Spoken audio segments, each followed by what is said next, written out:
সংসার মানেই স্বামী স্ত্রী সন্তান মা বাবা মানে শ্বশুর শাশুড়ি সবাইকে নিয়েই একটা সংসার তৈরি হয়। আর সেই সংসারে স্বামী স্ত্রীর ভূমিকাটাই কিন্তু মুখ্য। হ্যালো এভরিওয়ান, নমস্কার। কি অবস্থা, কেমন আছে সবাই? আশা করছি খুব খুব ভালো আছে সবাই। তোমাদের আশীর্বাদে আমরাও ভালো আছি। তো চলে আসলাম নেক্সট ডে আরেকটি নতুন ভিডিও নিয়ে তোমাদের সামনে। আর তোমরা যে যেখান থেকে আমার ভিডিওটা দেখছো তোমাদের সবাইকে অনেক অনেক ওয়েলকাম। আশা করছি ভিডিওটা ভালো লাগবে তোমাদের, ভিডিওটার সাথেই থেকো। তো যেটা বলতেছিলাম, সংসার করতে গেলে একে অপরের প্রতি শ্রদ্ধা সম্মান থাকাটা খুবই জরুরি। কিন্তু সংসার জীবনে স্বামী স্ত্রী কথা কাটাকাটি, কিছুটা রাগ অভিমান ও হালকা ঝগড়া অস্বাভাবিক কিন্তু কিছু নাই। এগুলোর ভিতরে লুকিয়ে থাকে একটা ভালোবাসা। আর আমাদের উচিত সেই ভালোবাসাটাকে কাজে লাগানো। কারণ সংসারে কখনোই স্বামী স্ত্রী দুজন দুজনের পরিবর্তক হয় না, দুজন দুজনের পরিপূরক হয়। কারণ একজনকে ছাড়া আরেকজন পুরোটাই অসম্পূর্ণ। তো আমরা যতই ঝগড়া করি, যতই মান অভিমান করি না কেন, দিনের শেষে সেই দুজনেই মিলেই কিন্তু সংসারটা করতে হয়। তাই সংসার জীবনে একে অপরকে শ্রদ্ধা ও সম্মান করাটা বড্ড জরুরি। আর যখনই আমরা একে অপরকে সম্মান জানাবো, তাকে শ্রদ্ধা করব, তখনই কিন্তু একটা সুন্দর সংসার জীবন গড়ে উঠবে। কিন্তু বর্তমান সময়ে একটা সুন্দর সংসার গড়ে তোলা অত্যন্ত কঠিন ব্যাপার। আর এ কারণে যদি আমরা একটু সচেতন হই, আমরা যদি একটু স্যাক্রিফাইস করতে পারি সংসারে, সে সবাই, সে স্বামী হোক স্ত্রী হোক, দুজনে যেই হোক না কেন। কিন্তু বর্তমান সময়ে কি হয়েছে, আমরা তো কেউ কাউকে ছাড়ি দিতে যাই না। তো এটা খুবই খারাপ একটা জিনিস। সবাই সবাইকে একটু ছাড় দিতে হবে, একটু স্যাক্রিফাইস করতে হবে, তাহলেই একটা সংসার সুন্দর হয়ে ওঠে। আর সেক্ষেত্রে যদি সন্তানেরা থাকে সংসারে, তাহলে তো তাদের ভবিষ্যতের কথাটাও চিন্তা করতে হবে। কারণ একটা অশান্তি, একটা অসুস্থ পরিবেশে কখনোই একটা সুস্থভাবে ভালোভাবে একটা সন্তান বেড়ে উঠতে পারে না, তাই না? তো বাচ্চারা তো অনুকরণ প্রিয় থাকে। তারা যদি সব সময় দেখে যে মা বাবার ঝগড়া অশান্তি, তো সেই ইফেক্টটা কিন্তু তাদের মধ্যেও পড়ে এবং তারা কিন্তু ছোট থেকে সেটাই শিখে এবং আস্তে আস্তে এটা কিন্তু তাদের মনের ভিতরে একটা বড় ধরনের প্রভাব ফেলে। তো অনেকগুলো কথা বললাম আজকে তোমাদের সাথে। এর মধ্যে আমার যে দৈনন্দিন সংসারের কাজগুলো থাকে সেই কাজগুলোকেও আর কি করে নিচ্ছি। তো সকালবেলা উঠেই আমি সবসময় চেষ্টা করি যে সব কাজগুলোকে আর কি গুছিয়ে নেওয়ার। তোমরা যারা আমার ভিডিওটা বড়বারই দেখো, তোমরা তা হয়তো জানো। তো সকালবেলা আমি কাজ করতে যতটা আর কি কমফোর্ট ফিল করি, মানে বেলা যত বাড়তে থাকে আমার আর কি সেই কাজগুলো না আর করতে ভালো লাগে না। সকালবেলা ঘুম থেকে ওঠার পর কাজ করার যে একটা এনার্জি পাই, সেই এনার্জিটা মনে হয় সারাটা দিন মানে ওই এনার্জিটা আর থাকে না। সকালবেলা থেকে ভাবি যে তাড়াতাড়ি করে কাজগুলোকে সেরে সুন্দর করে গুছিয়ে গেছে পরিবারটি হয়ে থাকবে। আসলে সকালবেলা দেখতেও কিন্তু ভালো লাগে। আর সবসময় যারা হাজব্যান্ডরা বাইরে যাওয়ার আগে যখন আর কি বাসাটাকে একটু পরিষ্কার পরিচ্ছন্ন করে রাখা হয়, তখন দেখবা যে একটা মনের ভিতরে একটা অন্যরকম ফিলিংস কাজ করে। মানে একটা লক্ষ্মী স্ত্রী ভাব আছে না, সেটা কিন্তু সংসারের ভিতরে একটা ব্রাশ করে, খুবই ভালো লাগে। তো যতটুকু পারি আর কি নিজের সংসারটাকে গুছিয়ে গাছিয়ে সুন্দর করে রাখার চেষ্টা করি।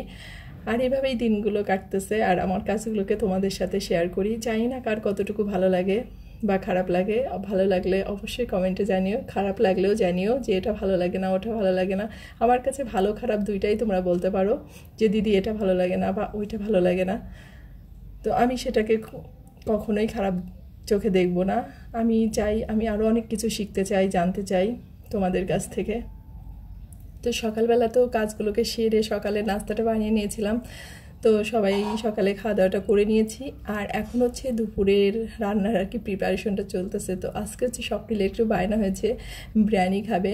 তো সে কারণেই বিরিয়ানির জন্য আর কি একটু প্রিপারেশন করে নিয়েছি, শুধু দুপুরের জন্যই একটু রান্না করব। তো এখানে ডিম নিয়েছি 2 রকমের, একটা কোয়েল পাখির আর একটা মানে ফার্মের ডিম, আর একটু আলু, সব কিছু একসাথে আর কি একটু সিদ্ধ করে নিয়েছি। ওইদিকে পেঁয়াজ কুচি করে নিয়েছি।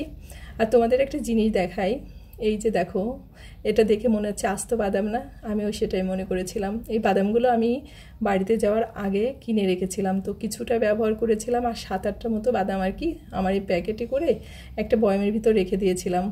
তো আজকে ভাবছি যে একটু ব্রানির মধ্যে বাদামটা দিব। তো সে কারণে প্যাকেটটাকে বেরো করেছি, বেরো করে দেখি এর মধ্যে একটাও বাদাম নেই। তো বাদামগুলো কী হয়েছে বলি তোমাদের।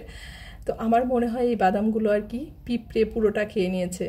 মানে এরকমটা যে হয় এটা আমি আজকে না দেখলে কখনোই বিশ্বাস করতে পারতাম না। কারণ পিঁপড়া যে এইভাবে একদম পুরো খোসা করে ফেলাতে পারে সেটা আমার আগে কখনোই ধারণা ছিল না। তো বেরো করে যখন বাদামগুলো ভিজাতে যাই, যে দেখি এই অবস্থা, তো মনটা ভীষণই খারাপ হয়ে গেছিলো। তো আমার আলাদা আরেকটা বয়ামের ভিতরে 2-3টা বাদাম ছিল। তো সেখান থেকে 2-3টা বাদাম নিয়ে আর কতগুলো কাঠবাদাম নিয়ে একসাথে ভিজিয়ে আর কি বেটে নিয়েছি। আর আমি ব্রানিটা রান্না করতে গেলে আমার একটু বাদাম, দুধ, টক দই তো থাকেই।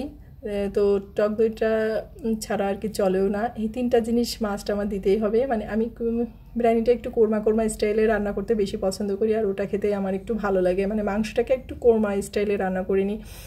তো মাংসটা খুবই কম ছিল ফ্রিজে, তো যেহেতু ছেলের বায়না হয়েছে তো তেহারির মতো করেই আর কি রান্না করব।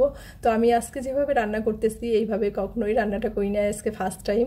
যেহেতু চুলার গ্যাসটা অনেকটাই কম, তাই ভাবতেছি যতটা শর্টকাটে আর কি রান্নাটা করে নিতে পারি। তো এই কারণে মাংসটাকে একবারে সব মশলা দিয়ে একবারে মাখিয়ে ভাবছি চুলায় বসিয়ে দেব। কারণ আলাদা আলাদাভাবে করতে গেলে কি হয়, অনেকটাই দেরি হয়ে যাবে। আসলে 2-3টা চুলা থাকলে সুবিধা হয়, মানে একবারে 2-3টা চুলায় রান্না বসিয়ে দিলে বেশ ভালো হয়। তো আমার তো 3টা নেই, 2টাই আছে। তো যখন 2টা থাকে চুলায় গ্যাস, তখন আর কি তাড়াতাড়ি করে রান্নাগুলোকে করে নেওয়া যায়। আমার রান্না করতে একটু তাড়াতাড়ি হলেই ভালো হয়।